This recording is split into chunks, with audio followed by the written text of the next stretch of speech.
el capítulo 4 de Hechos, que ya se ha leído, pero lo volveremos a leer, por si alguien no estaba. Los discípulos de Jesús, Pedro y Juan, son llevados ante el concilio y son llevados ante ese concilio no para darles las gracias precisamente por lo que estaban haciendo. Y antes de seguir con la lectura del capítulo, necesitamos saber un poco el contexto anterior, y es que después de la muerte, la resurrección, la ascensión de Jesús, los que creyeron en él recibieron el Espíritu Santo y estaban haciendo pues vida como primeros cristianos. Hecho, y perseveraban en la doctrina de los apóstoles, en la comunión unos con otros, en el partimiento del pan y en las oraciones. Y sobrevino temor a toda persona, y muchas maravillas y señales eran hechas por los apóstoles. Entre todo lo que hacían, también iban al templo. Allí Pedro y Juan curan a un hombre cojo de nacimiento, y enseguida este suceso, y para que todos sepan que la curación no fue por ellos, sino por el poder de Dios, y en el nombre de Jesús, Pedro da su segundo discurso. Pues en este momento, en el discurso, se echan sobre ellos y los llevan.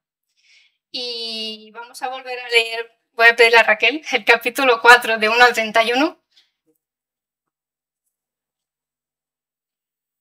Mientras ellos hablaban al pueblo, vinieron sobre ellos los sacerdotes con el jefe de la guardia del templo y los saduceos, resentidos de que enseñaran al pueblo y anunciaran en Jesús la resurrección de entre los muertos. Y les echaron mano y los pusieron en la cárcel hasta el siguiente día, porque era ya tarde. Pero muchos de los que habían oído la palabra creyeron, y el número de los hombres era como 5.000.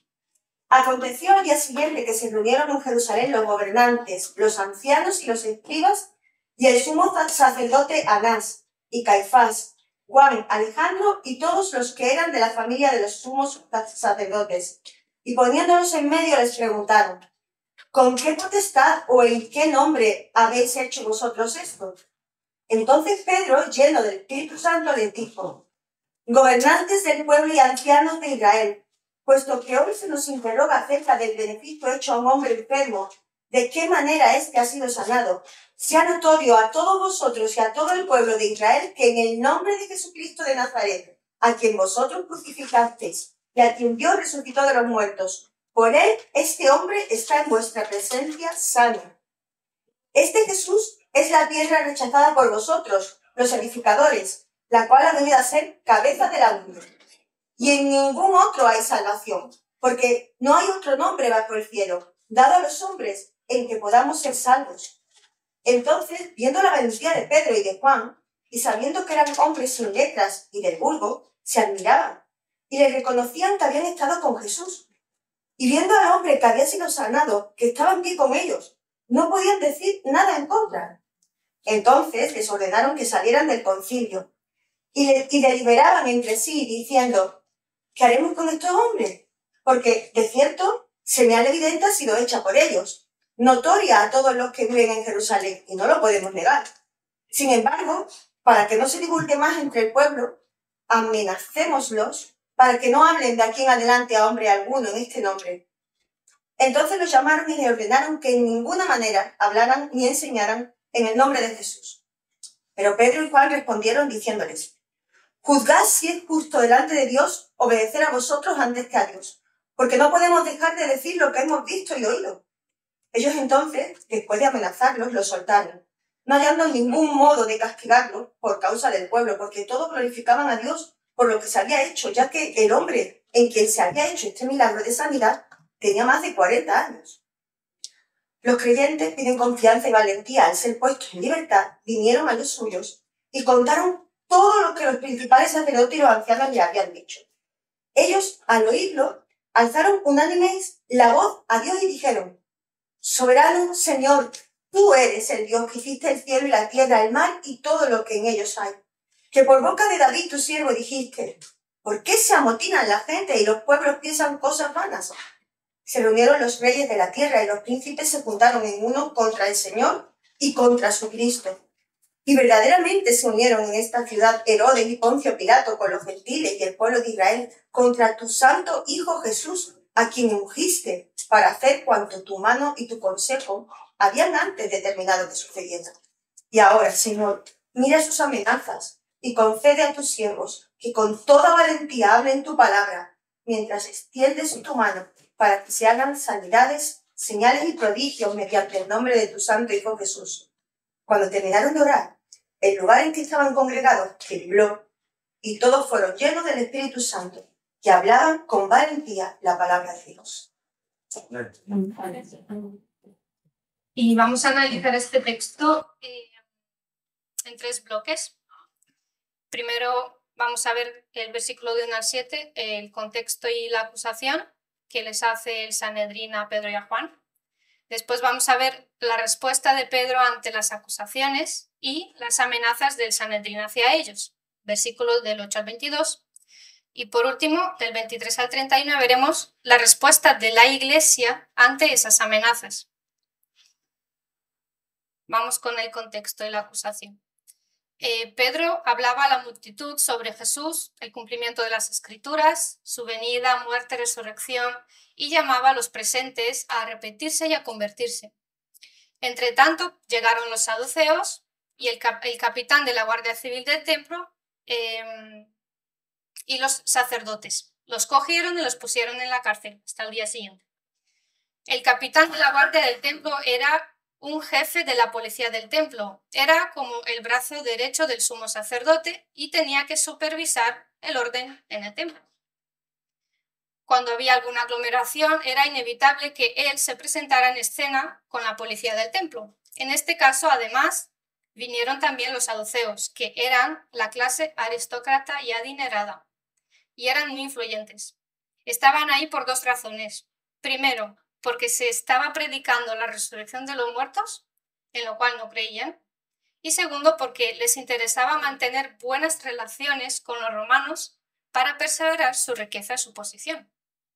Y como estaban seguros de que lo que hacían Pedro y Juan provocaría aglomeraciones y desorden, se propusieron cortar con eso como fuera. Al día siguiente, Pedro y Juan fueron llevados ante el Sanedrín, el Tribunal Supremo de los Judíos. El Sanedrín estaba compuesto por gobernantes que eran ancianos, escribas, sumo sacerdote y todos los del linaje del sumo sacerdote. Los ancianos eran hombres respetados en la comunidad.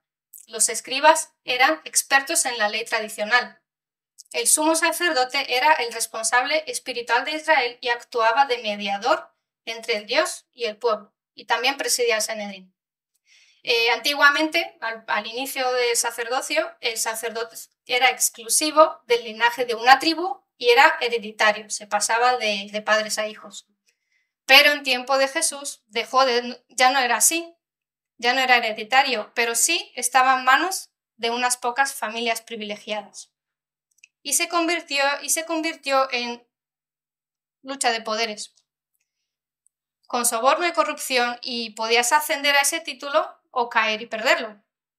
También estaban los del linaje del sumo sacerdote, que eran básicamente ex sacerdotes o familiares del sumo sacerdote. Así que allí se encontraba Pedro y Juan, que no olvidemos que eran pescadores, delante de una audiencia formada por los más ricos, intelectuales y poderosos del pueblo judío. Y estando allí en medio de ellos, les interrogaron: ¿con qué potestad o en qué nombre han hecho ustedes esto? Que podríamos atrevernos a interpretar como: ¿quién os ha dado permiso para hacer lo que estáis haciendo? Veamos ahora la respuesta que dan Pedro y Juan a esa pregunta, que también podemos llamar acusación, y las amenazas que reciben ante esa respuesta. Pues ante esa pregunta acusadora, Pedro, lleno del Espíritu Santo, les contesta diciendo que si son investigados por el bien que hicieron a esa persona sanándola, que sabemos que no fue por lo que hicieron, sino en nombre de quien lo hicieron y lo que estaban predicando, entonces se ha conocido a ellos y a todo el pueblo de Israel que fue en el nombre de Jesús de Nazaret. Y con esto la pregunta estaría contestada. Pero Pedro no se queda ahí. Es más, ahora él lanza la acusación al Sanedrín y además les predica y dice: Jesús, a quien ustedes crucificaron y a quien Dios resucitó de entre los muertos, recordemos que no creían en eso, les molestaba bastante. Por Jesús, este hombre está de pie sano en su presencia. Me parece también muy curioso que el hombre que fue sanado, pues esto pasó al día siguiente, entonces fue allí a ese juicio para ser testigo de lo que había ocurrido, o sea, para que lo vieran, porque lo conocían, que estaba ahí de pie, sano. Esta persona, este hombre, no se quedó al margen indiferente, sino que se implicó en la causa.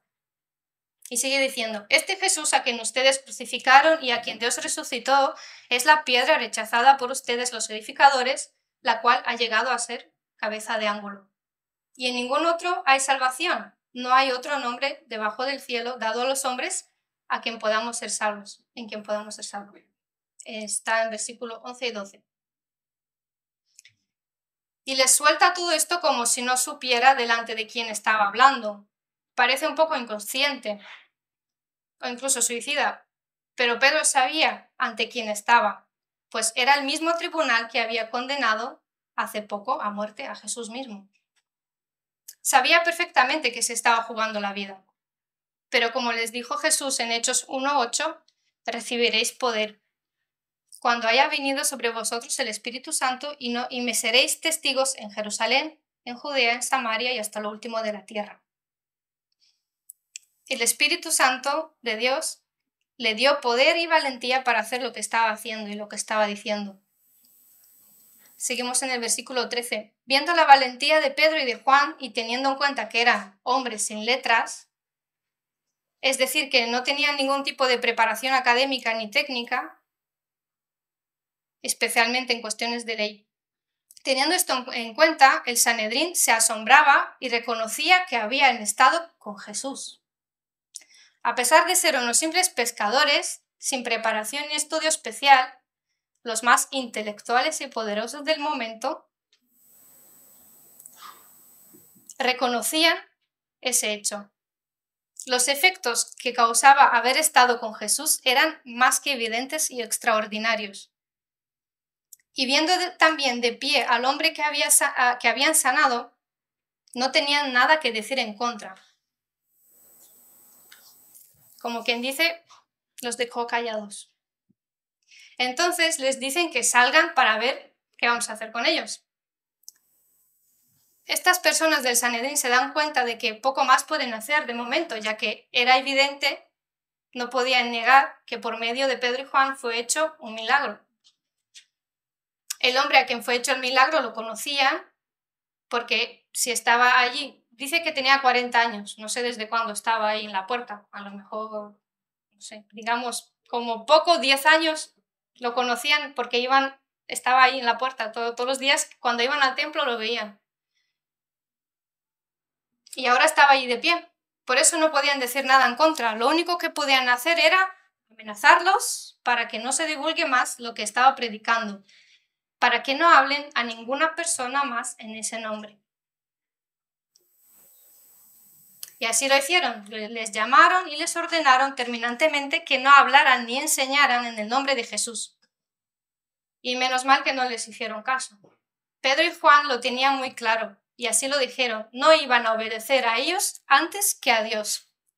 Y no podían dejar de decir lo que han visto y oído.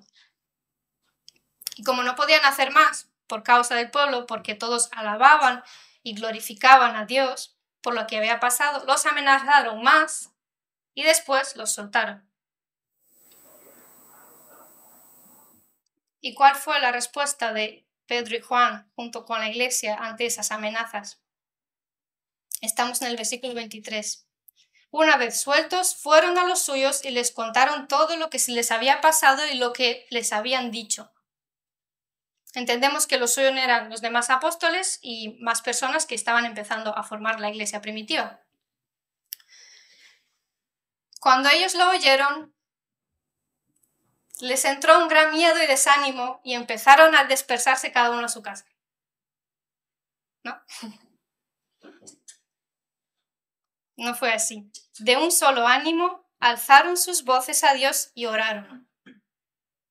Que alguien pueda leer, por favor, en Hechos 4, del 24 al 30, otra vez. Quien quiera. Hechos 4, del 24 al 30.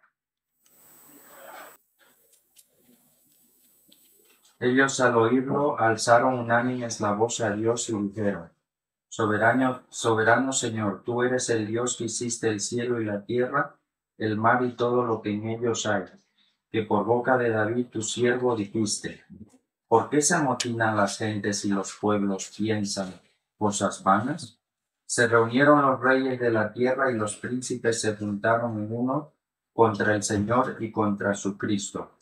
Y verdaderamente se unieron en esta ciudad Herodes y Poncio Pilato con los gentiles y el pueblo de Israel contra su santo Hijo Jesús, a quien ungiste, para hacer cuanto tu mano y tu consejo habían antes determinado que sucediera. Y ahora, Señor, mira sus amenazas y concede a tus siervos que con toda valentía hablen tu palabra, mientras extiendes tu mano para que se hagan sanidades, señales y prodigios mediante el nombre de Jesús, de su santo Hijo Jesús. Oran primero reconociendo que Dios es soberano, que tiene autoridad sobre todo, ya que Él ha creado todo, cielo, tierra, mar y todo lo que existe. Dios, como soberano, ya ha avisado mediante su espíritu y por boca de David que se levantarían los reyes de la tierra y sus gobernantes contra el Señor y contra su ungido. Y verdaderamente así sucedió. Todos ellos se unieron contra Jesús para llevar a cabo lo que Dios había determinado de antemano que había de ser hecho, es decir, la crucifixión. Viendo estos acontecimientos y confiando en la soberanía de Dios, dijeron: Ahora, Señor, mira sus amenazas y fulmínalos de la faz de la tierra. Quítalos de medio de nuestro camino, que se les caiga el edificio encima mientras están reunidos y así tendremos vía libre para enseñar. No. Es como a veces nos gustaría que Dios actuara en muchas situaciones y con algunas personas. Pero no pidieron eso. Ahora, Señor, mira sus amenazas y concede a tus siervos que hablen tu palabra con toda valentía. Extiende tu mano para que sean hechas sanidades, señales y prodigios en el nombre de tu santo siervo Jesús. Lo que pidieron en oración todos juntos fue valentía para seguir predicando y que el Señor siga usándolos para realizar todos esos prodigios en el nombre de Jesús. Sabían cuál era la realidad, que se jugaban la vida cada vez que hablaban en el nombre de Jesús y no pidieron protección ante esas amenazas, ni que Él los quitara del medio, sino que pidieron valentía para enfrentarlas. De hecho, sabemos que después más de uno perdió la vida por enseñar y predicar en el nombre de Jesús. Bueno, de hecho hoy en día en algunos países sigue pasando. Y cuando acabaron de orar, tembló el lugar donde estaban reunidos, y todos fueron llenos del Espíritu Santo y hablaban la palabra de Dios con valentía. Dios les concede su petición, porque no pidieron por sus intereses personales, sino pidieron pensando en Jesús y en la extensión de su reino, porque no podían dejar de decir lo que han visto y oído.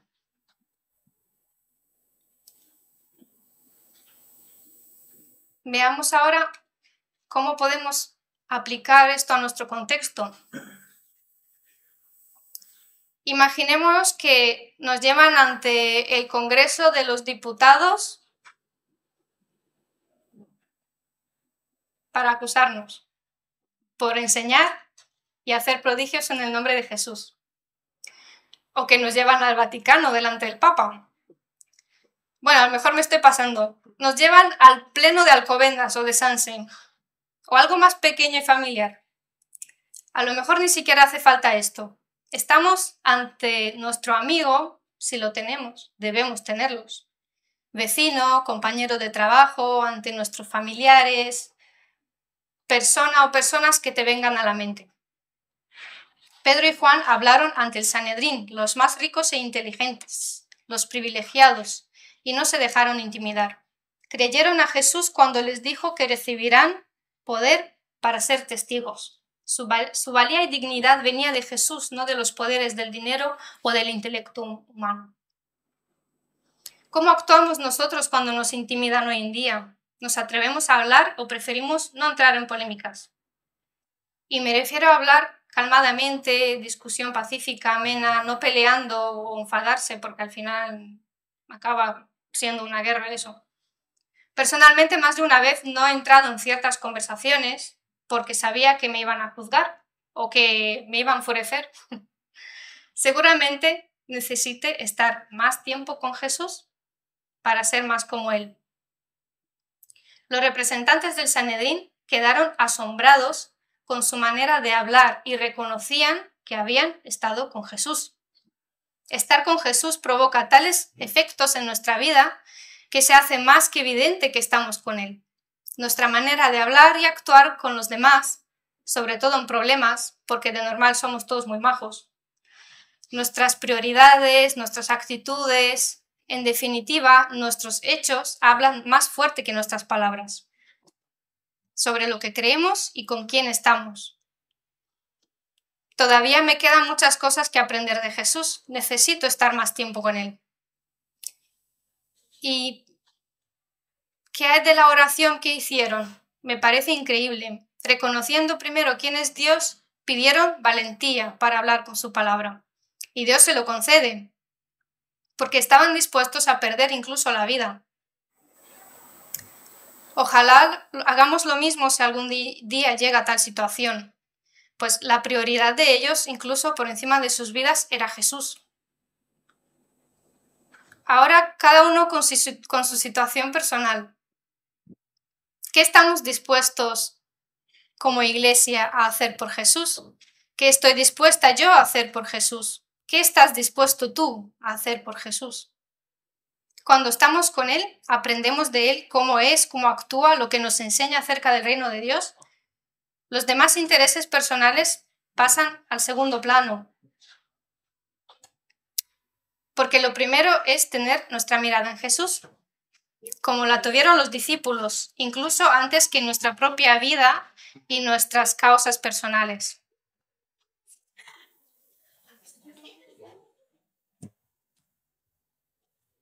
Lo que nos puede pasar con las personas aquí y ahora es un momento, y lo que tendremos con Dios será para la eternidad. Si tenemos las prioridades claras, todo lo demás tomará su justo lugar.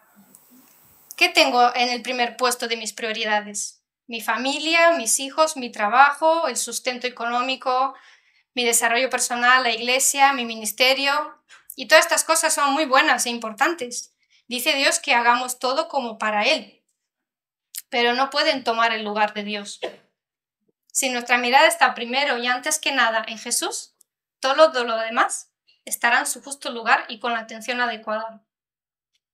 Y hoy quiero invitar a todos y a mí incluida a reflexionar. ¿Qué situación tenemos cada uno de nosotros ante nuestro Sanedrín personal? ¿Se ve en mi vivir y actuar algo diferente como para llamar la atención y llegar a tener conversaciones acerca de Jesús? ¿Paso suficiente tiempo con Jesús y se nota en mi manera de hablar que aprendo de Él? ¿Cómo es nuestra reacción ante las amenazas? ¿Oramos pidiendo valentía y sabiduría? Me invito a pasar más tiempo con Jesús. Y para terminar, quisiera leer en Hebreos 13. Hebreos 13, versículos 20 y 21. Hebreos 13, versículos 20 y 21. Y el Dios de paz, que resucitó de entre los muertos a nuestro Señor Jesucristo, el gran pastor de las ovejas, por la sangre del pacto eterno, os haga aptos en toda obra buena para que hagáis su voluntad, haciendo Él en vosotros lo que es agradable delante de Él por Jesucristo, al cual sea la gloria de los siglos de los siglos. Amén.